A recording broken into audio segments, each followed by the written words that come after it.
All right, and we're rolling. All right, welcome to the show, Stetson. Super excited to have you here. Welcome to the Three Ideas podcast newsletter, whatever it is. But yeah, man, thanks so much for joining me. Brother, thank you, man. Thanks for having me. I'm excited to be here. I know you reached out on Twitter, and I thought, who is this dude? I looked through your profile. I thought, man, this guy's next level. We got to chat. So, no, thanks for reaching out. Hell yeah. I'm super excited to get you on here. I saw you on Twitter, so me and Stetson connected through Twitter. I reached out to him, said, hey, I got to get you on the podcast. And then Stetson stood me up about 3 times. Just kidding. It might have been. But it did. Yeah. No, so super excited to get you on here. I found some of your threads, I guess, or a few tweets, and I was like, oh, this dude's doing something pretty cool over here. So, yeah, could you give us a little background on, who you are and what you're doing? Absolutely.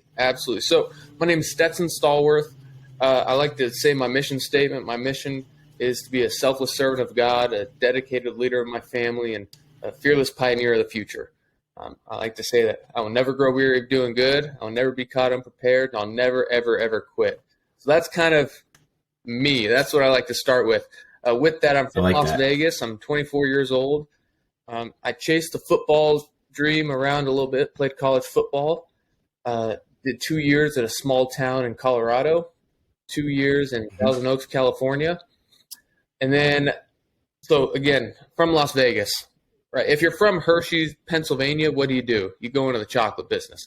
I'm from Las Vegas. Sure. What do? I go into the sports and entertainment, right? Of course. Yeah. But I graduate college in May of 2020 and go to get a job. And of course, no jobs, especially not in Vegas. Right. And so, it's a tough time. Yeah. No, but you know what? My family is awesome. I'm very blessed. My parents said, hey, spend this time, go get your master's. So I did that. I fast-tracked my master's in like 9 months. It was funny. During my MBA program, literally I'm in there with all these, corporate executives and CEOs, whatever. Meanwhile, I'm scooping horse poop for a living. That was the only job I could find. Yeah. But anyway, fast forward, I got on it, got a nice little W-2. And then me and a guy named Liam Kircher on Twitter got connected. And he's got a little course that's all about building your own residential cleaning company. And, I've dabbled here, dabbled there. I've got that horrible entrepreneurial gene, that entrepreneurial itch. Me too. Yeah. Me too, the ADD. Exactly. I blame my grandpa. He was that way. But anyway, so yeah, it's been about 2.5 months. My girlfriend and I made the leap into Liam's program, started a residential cleaning company. We don't do any of the cleaning, but with that being said, it's hard work. It's good work. It's honest work, but it's been a blast. It's been fun. Totally. And so you got your MBA. This is kind of a loaded question to ask someone with their MBA, but are you happy that you got your MBA, or do you look back and say like, I probably could have gone without it, and I'd be doing the same thing right now? Yes, no, and yes. So okay. 3 parts to that. One, in my current position, yeah, I'd probably be doing the same thing even if I didn't have it. With that being said, I learned more in that 9 months than I did in 4 years of college prior. So it was 100% worth it. I'm planning on later in my life going back and maybe getting another one or something similar, only because I now see how beneficial it would have been had I gone out and worked for a while and then came back and did it. But regardless, I mean, it was invaluable. Highly recommend. Yeah, I mean, I feel that way. I went through college, right? The same thing you just mentioned. I went through, 4 years of college. The whole time I'm like, I don't need to be learning about, English literature or things like this, right? Yeah. And then it took that one class it was an entrepreneurship class, which I know is like an oxymoron or whatnot, right? Like taking a class on entrepreneurship. But it was that one teacher that, he'd sold a couple of businesses. He was clearly worth like tens of millions of dollars. And he's like, look, like I was sitting on the beach one day and I decided like, I wanted to give back. And so now I'm teaching this class. And that's the best class I ever took, right? Like we built a business plan. He like actually took us out into the field, connected us with people in that town. And I was like, you know what? Like this actually gets me excited to go to class. So I totally get what you're saying there. You can learn a lot from the right teacher. So I want to dive in a little bit on how you got started in the remote cleaning business, because obviously I know you connected with Liam, right, and took his course, or maybe you just used more of like a mentor in how to build that. But how exactly did you get started from like, step one of, hey, I'm gonna start a cleaning business? Do you buy a domain? Like, what does that first step look like? Yeah. So to tell you the truth, I followed Liam on Twitter for a while. We had talked a few times, nothing crazy. And he had a little, he had his big course, and then he had a smaller, like $300 course that was, basically a bunch of PDFs. And so my girlfriend and I said, let's do this first one. Let's see if we need anything further than that, And sure thing, we did that little $300 course and said, all right, this is something we could make our own. This is something we could take and run with it. So that's when we dove into the bigger course. With that being said, yes. So step one is basically filing for an LLC, getting your EIN, getting set up and choosing a CRM. And there's really not much you need to start a business like this, which is exactly what attracted us, right? So a little bit of personal background, longtime girlfriend, we want to take the next step, and part of that is buying a house, right? With our W-2s, it's been tough, right? I mean, we're saving up money, I get it. And yeah. all of a sudden everything did what it did in the housing market. And so we said, we need something else. And this cleaning business has been that, has served its purpose with low upfront costs. I think we spent maybe $6,000, maybe $6,000, maybe $5,000, probably closer to $5,000 of upfront costs. And we did it we didn't do it the way you should have, right? Like we went through LegalZoom, and LegalZoom's great if you don't know what you're doing. It's just expensive. Yeah. Right. Yep. We made dumb mistakes like that. If you really wanted to start it, you could start a business like this for $1,500. Okay. Yeah. I mean, yeah, I filed for an LLC 2 weeks ago or something. And I kind of knew that, right? That like if you go to LegalZoom, it's like, you need the $499 package and we'll file your EIN number for you. It's like, wait a second, you file that for free. So yeah, you can get that done for like $172, right? You just pay like the state fee and go get your own EIN number. Yeah. Or I have a lawyer that I work with, who handles, we have a little investment property too. And, we've been going to him for legal advice here and there. And yeah, for some reason I paid LegalZoom to be my registered agent. Like, I don't know. And hey, nothing wrong with LegalZoom. I'm glad we did it that way. So you're saying you hate LegalZoom, right? What's that? No. So you're saying you hate LegalZoom? No, hey, don't say that. They have all my legal records and filings. No, I'm glad we did it the way we did it the first time, because we learned, right? But, Yep. That's the most valuable part, I'd say, right? It's worth the fee of admittance, right? It's your ticket in. Plus, we got up and running in 3 weeks. And again, that's with having full-time jobs. That's just fitting things in our schedule, right? And if we hadn't kind of gone that easy route and gone the less expensive route, probably would have taken us another 2 weeks, which is, if you're in that situation, it's nothing. Yeah, sure. So walk me through the actual model, right? I think I have it down, and you don't have to give away, the sauce or anything, right? But like, you're essentially acting as how do I put this, right? So you're getting cleaners, right? You're booking the jobs, right? They're fulfilling those jobs, and then you're collecting the margin off of that, right?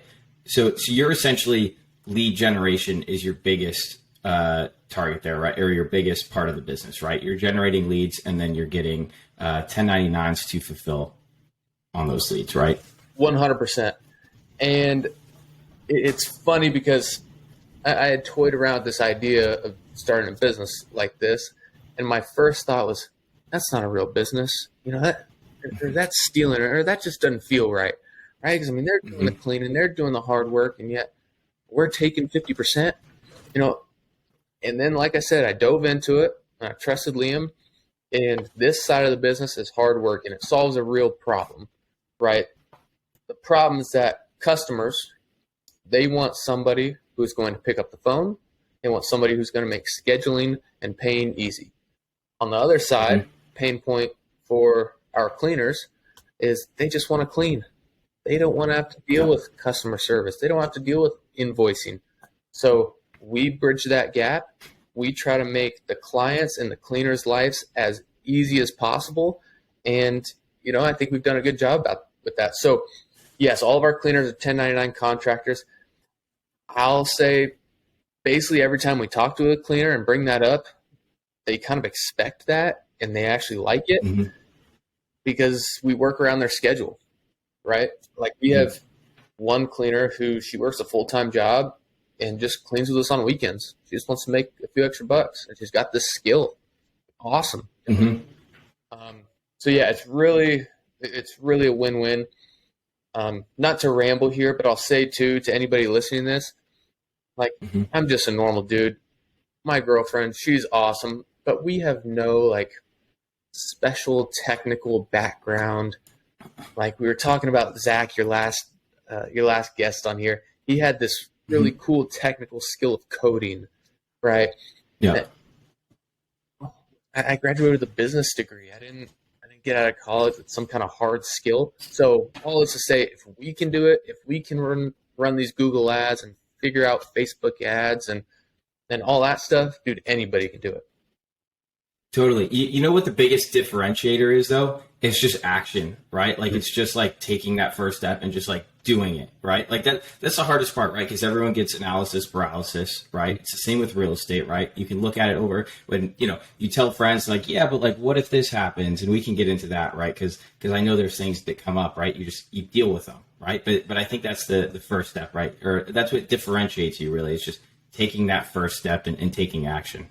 And hey, to everybody listening out there who hasn't taken that action yet, dude, it took me 2 years. I mean, when I graduated in 2020, I started listening to a podcast called The Sweaty Startup. Of course, Nick Huber. Nick Huber, right? At the time, he was nothing. He was like recording podcasts while taking out the trash, you know? And it's been cool to see him grow. But anyway, the point of me bringing that up is, I mean, 2 years of just reading and listening and learning, and I look back and I really just, one, you got to take action.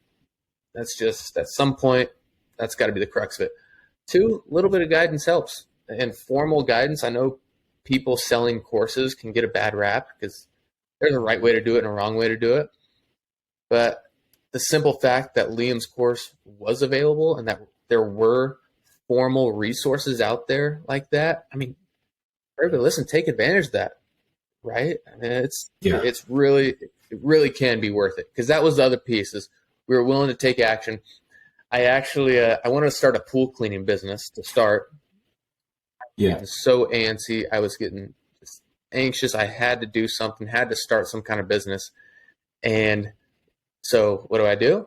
I make business cards and I walk around the neighborhood and put them in people's mailboxes for a pool cleaner. I get 2 calls the next week, and I'm like, oh man, I don't even know how to clean a pool. I don't know. So anyway, again, formal resources can help also. Yeah, totally. And so this business model interests me a lot. So the last company that I was at, it was actually pretty much the same exact business model. So essentially, we built an entire, I say we, I was one of like 4 people there. The founder built pretty much everything till he started hiring people, and I was probably the 3rd, 4th hire.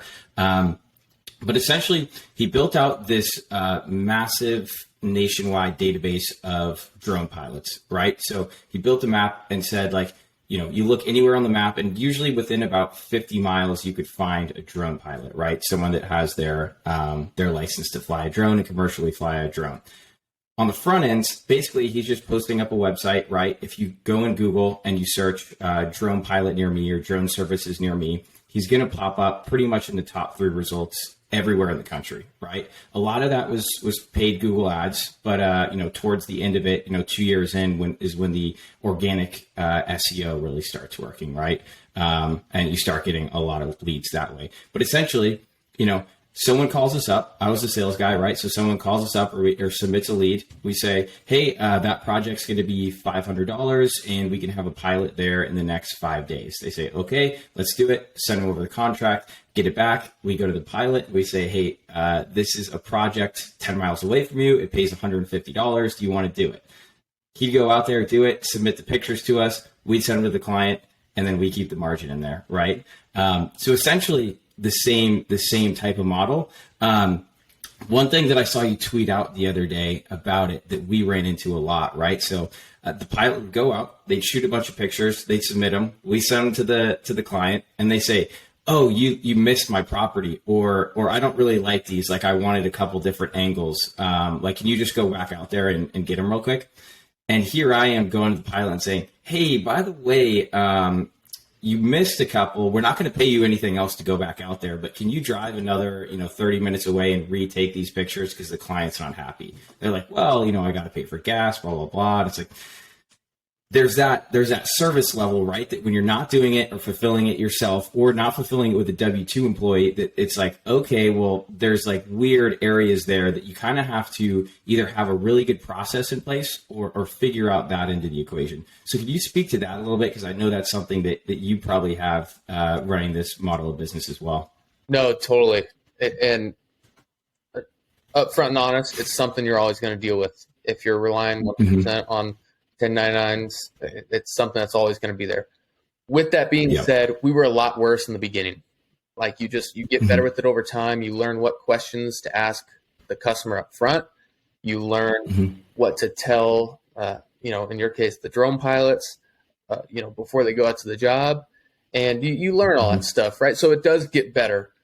Something that we are planning to do before the end of the year is we are hiring one cleaner as a W-2, and they're going to be we call our quality control manager.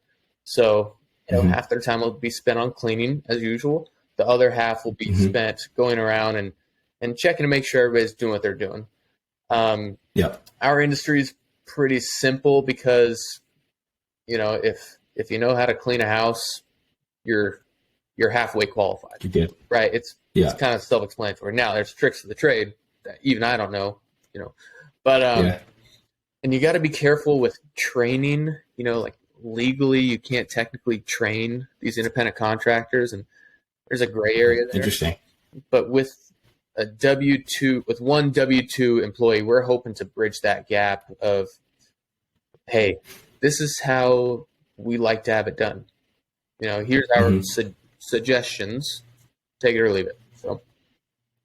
Yeah, totally. I mean, that's awesome. That's a pretty big step there. So when did you decide that, hey, like I'm going to bring on a W-2 employee? Because I totally agree. That's going to help with a lot of problems. For example, I told you we had cleaners come today for the first time. And I heard glass shatter. Like, oh no, what happened? So someone comes down and they have the boss on the phone, right? And she's like, oh, they broke a glass upstairs. They also like chipped a part of my sink. I won't get into that, but all of this happens, right? And I'm like talking to her, and she's like, well, like, you can let me know how much it is. We'll pay for it, blah, blah, blah, whatnot, right? But are you the person on the other end of the phone right now? Have you ever had to deal with anything like that? Be like, hey, I want to speak to your boss or whatnot. Because I imagine that's what the W-2 is going to step into when you have them. Yeah, all too many times, man. And and like I'm sure, it's been less and less as we progress in the business because now we have cleaners that we can trust. I'll tell you, man, we had some big swings and even bigger misses in the beginning with some of these cleaners. I mean, I'm talking quick story. We had two cleaners who we bring them on and they go to clean their first house. First house, they spend a little longer than maybe we were expecting, but they do a good job. No complaints from the client. All good.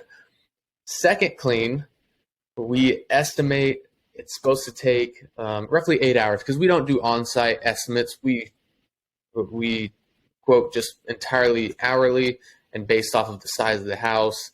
Again, something you can get better at, but it can be pretty straightforward. But always say, hey, there's room on either side. It could be more, it could be less. Well, we quote 4 hours for 2 cleaners. So we send these 2 cleaners. It ended up taking them 9 hours, so 18 hours between the 2 of them. And we have since learned to ask for before and after pictures, because we called the client the next day, and a lot of people would just invoice the client and say, oh, well, we quote hourly, whatever. The name of our business is Because We Care Cleaning. We actually care, right? So we're going to call our client. We call, and she picks up the phone, and she's hysterical. Like, she's literally crying. She's saying, I didn't want to say anything, didn't want to get those girls in trouble, but they barely cleaned anything.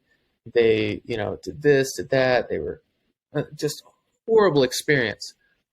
And so in that case, and it sucked to do it, but we knew it was the right thing to do. Somebody had to take the blame here.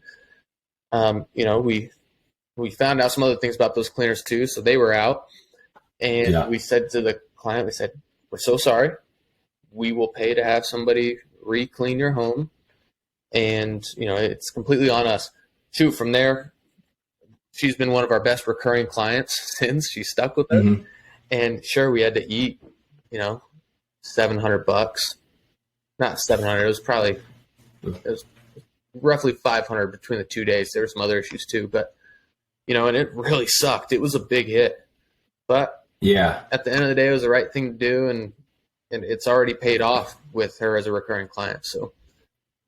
Yeah, totally. I mean, usually, almost always, right? The thing to do is the right thing, right? And especially in your business, right? Because you have technically reoccurring revenue, right? So even if you take a loss on that upfront or don't make, a big margin on the first one, like, you're getting recurring revenue, right? So if you treat them right, like, eventually it's going to pay off.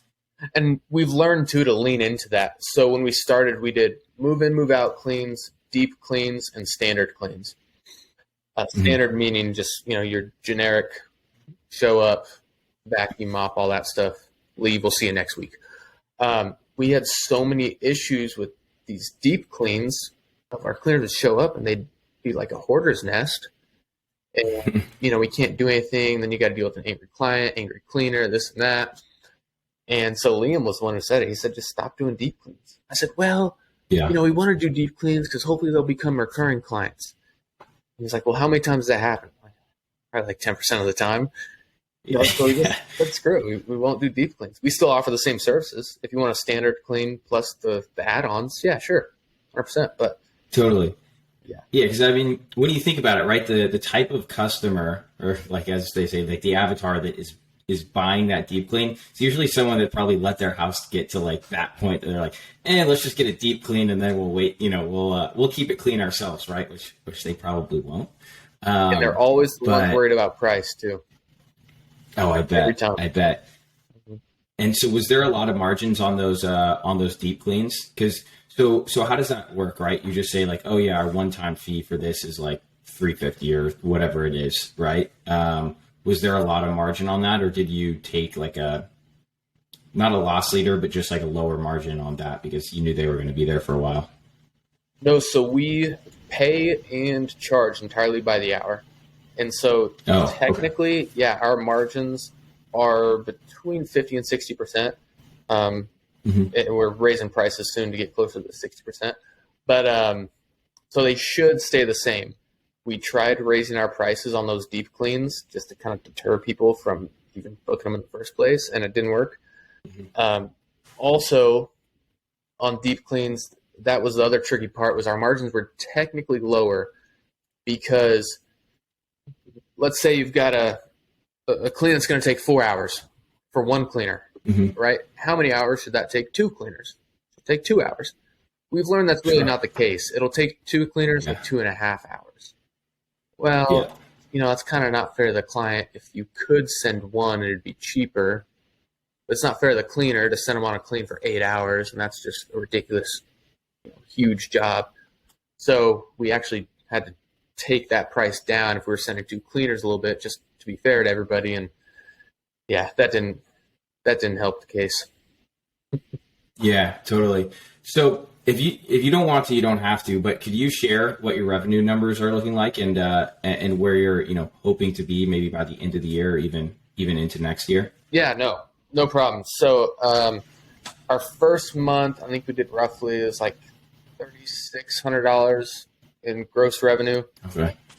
Month. And what does that break? Sorry, what does that break out to? Like, how many customers do you need in order to get to that?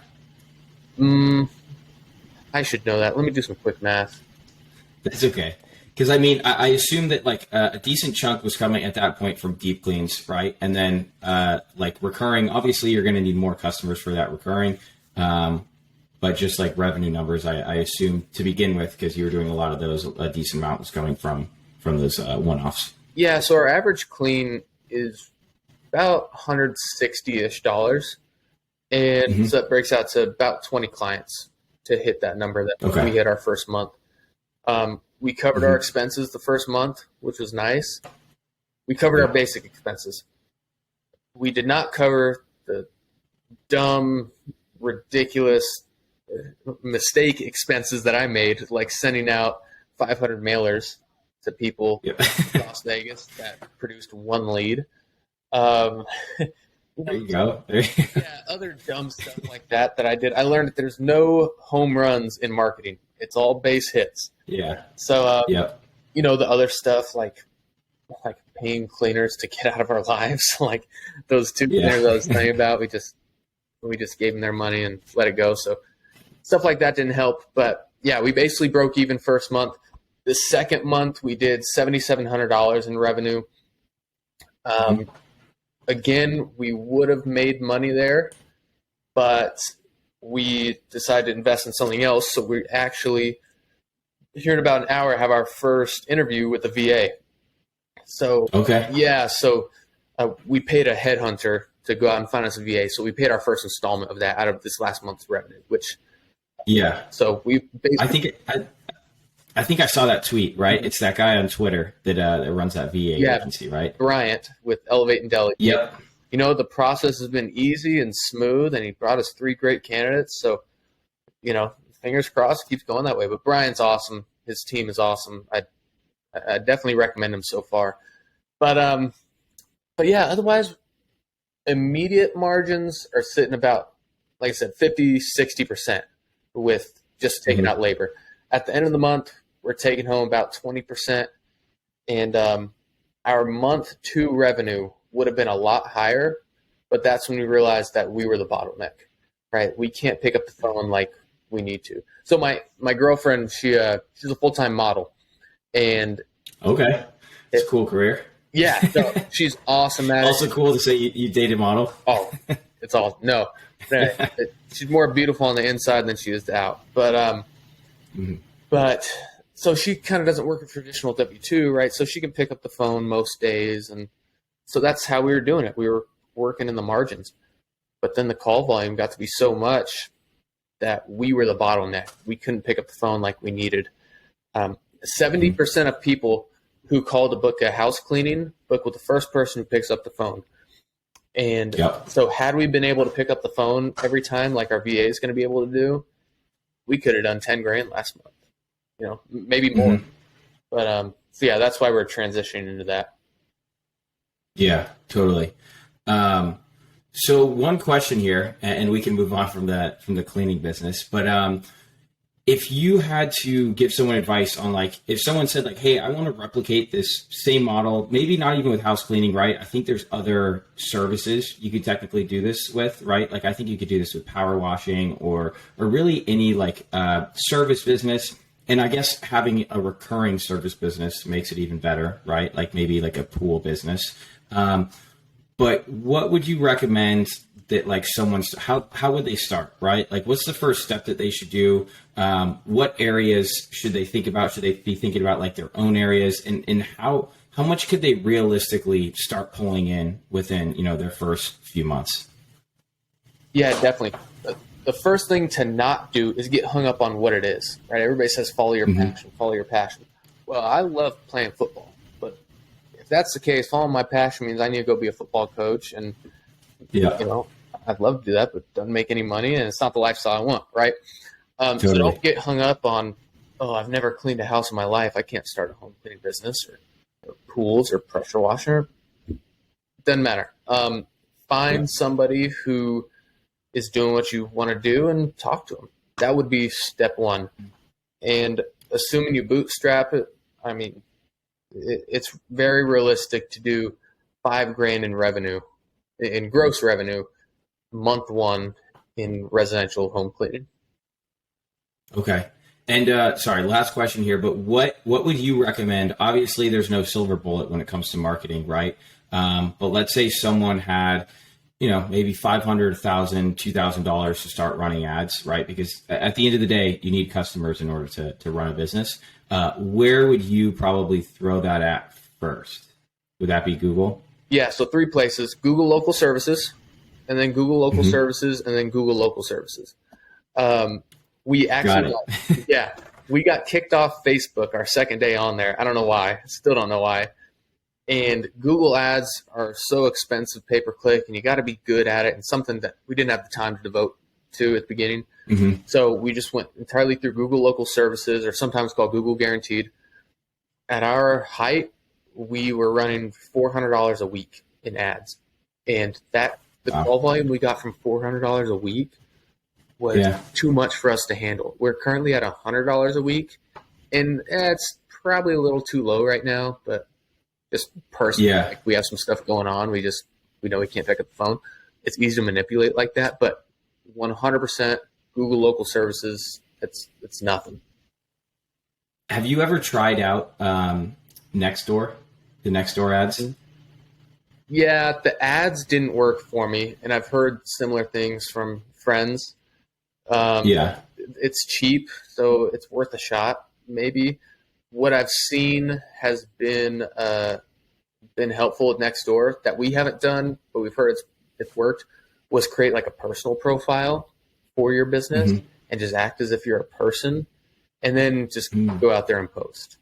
Gotcha. And I'm sure it'd be good to get cleaners too, because that's the other problem with the business is it's a two-sided marketplace. Try and find clients, try and find cleaners, and I'm sure there's some good cleaners there on Nextdoor. Totally. I was just interested because I see it. I saw like a stat the other day that 1 in 3 households have Nextdoor downloaded. I'm like, that's a pretty cool stat right there. That's in a lot of households, and it seems like you're targeting the right person. But I think there's something to say that like when people are going to Google, they're going there to buy. They know what they want. They're clicking on it. They're looking, whatever it is I'm looking for, cleaning services in my area, right? I guess when you go on Nextdoor, you're like, ooh, what's some like gossip that's going on, right? Like you're not necessarily looking to buy. So I guess that's probably a big differentiator there.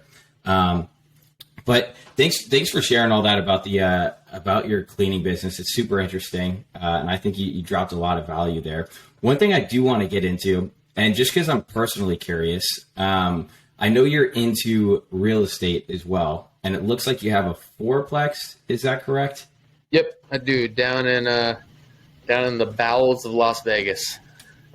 Okay. Right, that was a nice get... way to put it, but not as Las Vegas. But whatever. I'm also under contract for a property right now, and it's definitely not in the nicest area, but hey, it's going to cash flow, and that's what matters, right? Awesome, man. So, but how'd you find your deal? How'd you go about that, and what did that deal look like? Yeah, so my parents are sitting at the grand opening of Resorts World, the biggest, newest, whatever hotel here in Vegas, and my dad, being my dad, sees the guy next to him, and what's sitting on his plate looks pretty good. My dad goes, "Hey, dude, what is that?"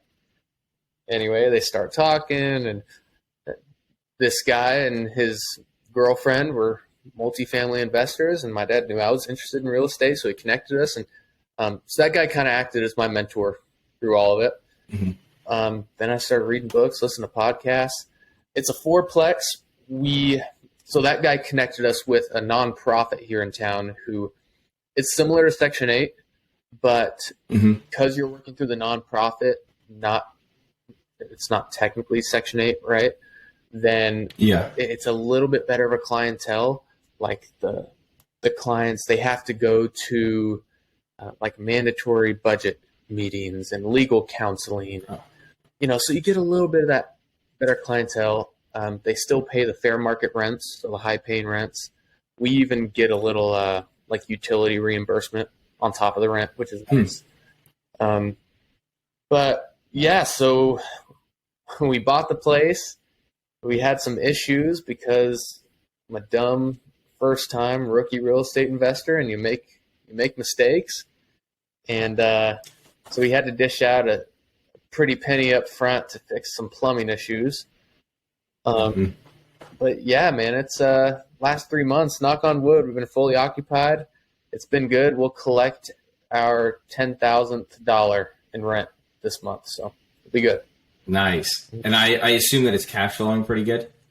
It is, but because I had to dish out all that money up front, we're just building our reserves back up, Yeah. Until we totally. hit like 20, 25 grand in the bank of reserves, we're not touching any of it. Yeah, totally. Almost until you can build up that next down payment, right? Yeah, exactly. Right in that area. That's actually super interesting, though, because I'm planning the place that I am under contract with, right? There's a tenant in right now. They'll be moving out in a couple months. And then I was actually planning on flipping it over to Section 8 because Section 8 fair market rent in that area is pretty solid. And with all the talk around a recession or whatnot, I'm like, a certain amount guaranteed by the government every month. Like, I really like that. And I also like the idea of leverage a little bit around it too, right? Like if the tenant completely stops paying, you go to the Section 8 authorities, or in your case, the nonprofit, and you say, hey, this person's not paying, what's going on here? But with a nonprofit, is it the nonprofit paying 100% of it, or is it the tenant paying a portion as well? Yeah, so the nonprofit starts out paying 100%, and then they kind of start a plan with the tenant, and this is all on the back end. Like, typically, I would never know this, but I've become friends with the nonprofit folks, so they start kind of weaning them onto it. Like, hey, now you start paying 10% of your rent, and 20, and 30, and every time they accept a client into their program and place someone in a home, they tell the client, hey, we have enough money to pay for 1 year's worth of rent. So worst case scenario, we will pay every dollar for 1 year. What they don't tell the client is it's actually 2 years. They have 2 years on the back end. So that's nice to hear at the property owner. But yeah, it comes from the nonprofit, and it checks the heartstrings box a little bit too, I mean, people would be sleeping in a park if it weren't for your place. So it's nice to know that too.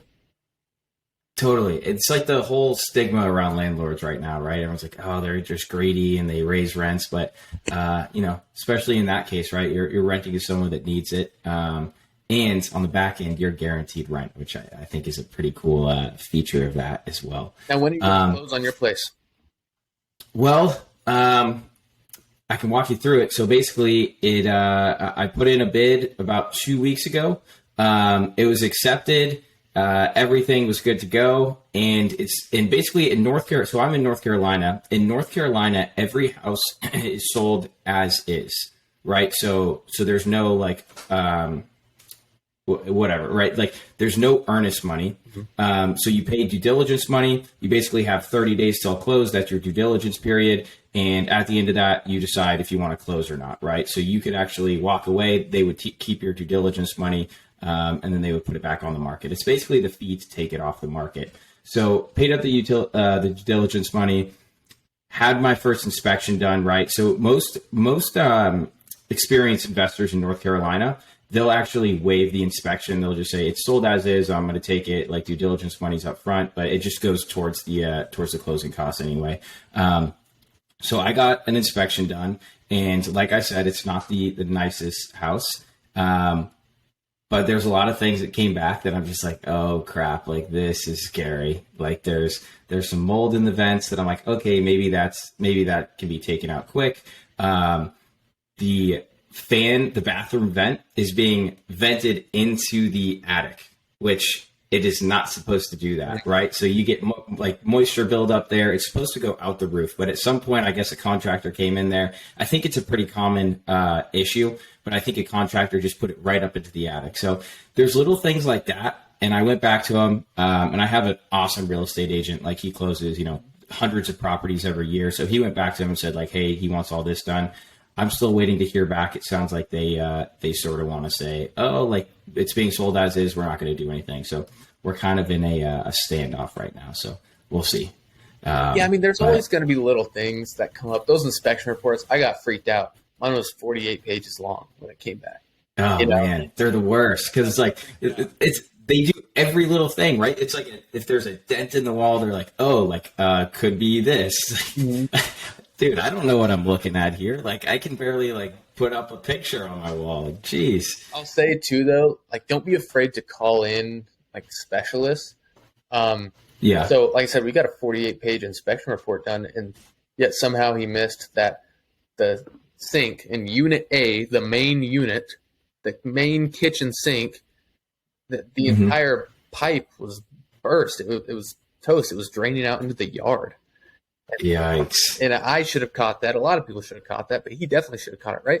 But nobody's perfect. So don't be afraid to call in a specialist there. But also trust your gut. Like you feel if it's really worth it. Dude, there's thousands of properties out there. If it's not the one, cut your losses. But if it is, take it and run with it. Yeah, totally. It's also like I want to get that first deal under my belt, right? Like everyone talks about, even you, right? Like nobody's ever like been really successful in real estate investing and not had like a property that like, oh, like, yeah, I kind of got my ass kicked on this, right? Like everyone has that one property that's like, yeah, it was a little more than a bit off a little more than I could chew, but like you have to get that over with, I feel like. So there's a little bit of that as well. You just got to hope it doesn't kill you. But you're getting in at a good time too for Section 8 because, so I didn't realize this, the fair market rents are reset. I believe it's October every year. Somebody listening on this would probably correct me, but it's later in the year. Yeah. So we signed year-long leases 3 months ago at the former fair market rents, but we know that rent has, increased 20-25% over the last year. Mm-hmm. So we're going to miss out on all that because now we're not going to get them for a whole another 9 months. But because we set around October, it'll be good timing for you. Yeah, maybe. Actually, though, the area that I'm Jacksonville, North Carolina is where I'm buying it at. And the fair market rent from 2021 was higher than 2022, which is interesting, right? So like it technically could go down. It's like, $50, $20 or something. But yeah, I guess we just have to wait and see. Yeah, no, good luck, man. It'll be fun. Keep the Twitterverse updated. Totally. I appreciate that.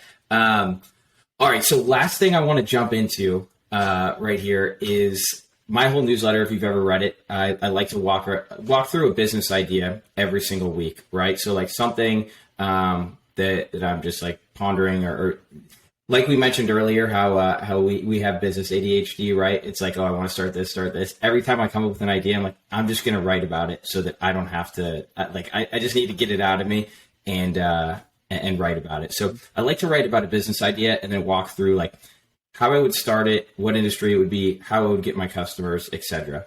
Could you walk through like an idea that you have right now that, it would be an exciting opportunity if you had the time you might start, and, how you would acquire customers and how you would just get started in the first place? Yeah, man. So this might be the most boring answer you ever get. And it's not sexy. It's been done a million times before, but kind of a big next step for me is self-storage. I've been infatuated with it forever, but my angle here would be on the development side, using the modular storage units. And I've identified a little market right outside of Vegas that it's 1,200 people. It's growing quickly, but there's no storage. Literally, the closest storage is Vegas, and it's 30 minutes away. So all that to say, and there's a military base there, right? So all that to say, step one, you got to get the land, right?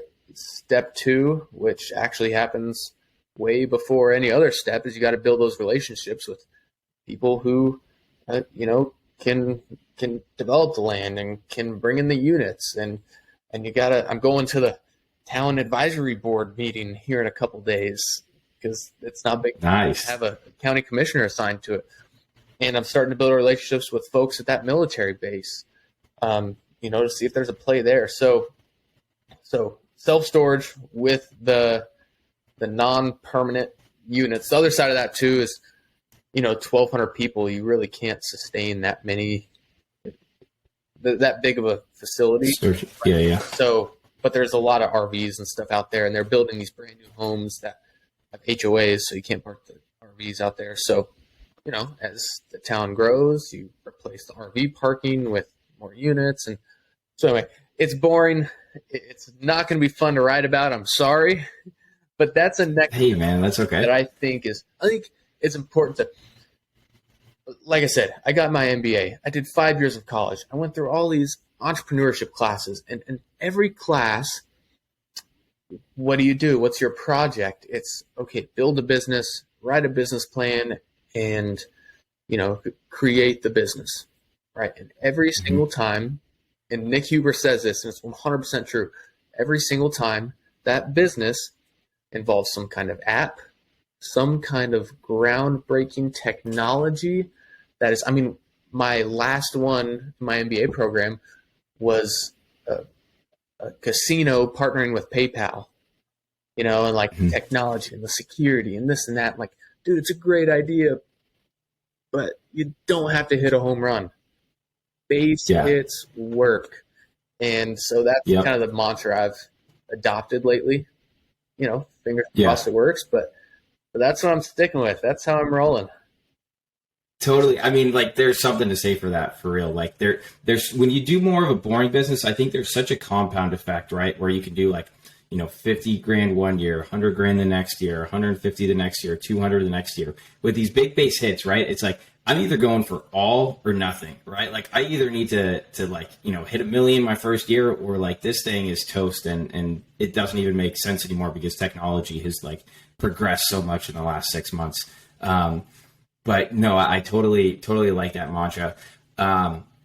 What would you do to get started, right? So you're going to need a little capital for a business like this, right?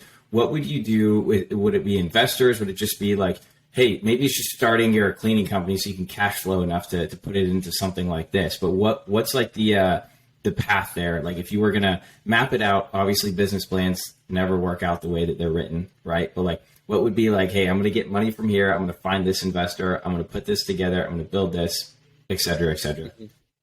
Yeah. So you got to attack it from all angles, right? At least that's how I'm approaching it. So the cleaning business, 100%. We're trying to get a little cash in our pockets for personal reasons, and in this case, for professional reasons. The other thing too, just talk to people. And I fall into it so often. You don't want to talk to people. You go on Twitter and you interact and whatever, but you never even take it offline. Or in a real world scenario, you go to dinner with your family and your family friends, and that your family friends have money and that they like investing and this and that, but you never talk to them about business. You just keep everything, I don't know. You got to talk to people, and that's the approach we're going to take.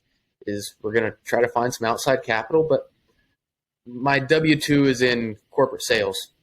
And, you learn that if you believe in what you're selling, then it's not sales at all. It's partnerships.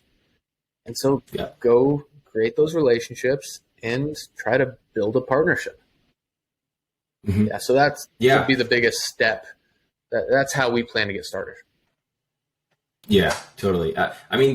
It's definitely true, right? If once I started making a little bit of money, right, in my W-2 job, and I had a decent chunk saved up, if someone would have came to me and said hey, I have this idea, I'm looking for investors, this is exactly how I'm literally just buying a boring business, or I'm buying a house or whatnot, right? I wish that someone would have said that to me. Now that I'm closing on my first house, I'm hey, look, this is exactly how I'm going to do it. This is how much it's going to cash flow. This is how I'm going to scale. Would you be interested if I had another deal, maybe splitting that down payment or whatnot?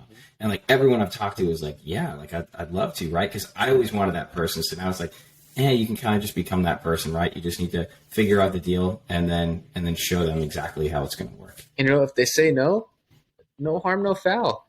No problem. Yeah. We're still friends. We're still colleagues. Whatever. Not all partnerships work out the way you want, but yeah, exactly right. If you believe in what you're selling, then it's a win-win. Yeah, and totally. those guys with money and who want to invest in young people, they're just people. I'm only slightly more mature here at 24 years old than I was at 18 and I was at 14. And it's just people, so don't be afraid to make those approaches. And that's a mental hurdle I've got to get over, and I'm working on it. But yeah, you hit the nail on the head. Yeah, totally. Well, thanks so much, man. I really appreciate you joining me here. Any last words you'd like to give? Anything you want to plug? No, man, just a thank you to you. I know I talked a lot. I know I rambled, but I hope somebody out there gets a little bit of value from this. And you know what? Like I said, if I can do it, so can you. So can everyone out there. I guess I should say follow me on Twitter. There you go. I don't know. I tweet a lot. It's cool. It's whatever. But no, man, go get it. Go get after it. You can do this. I appreciate you more than you know, man. Awesome. Well, thanks, man. With that, I'll wrap it up here.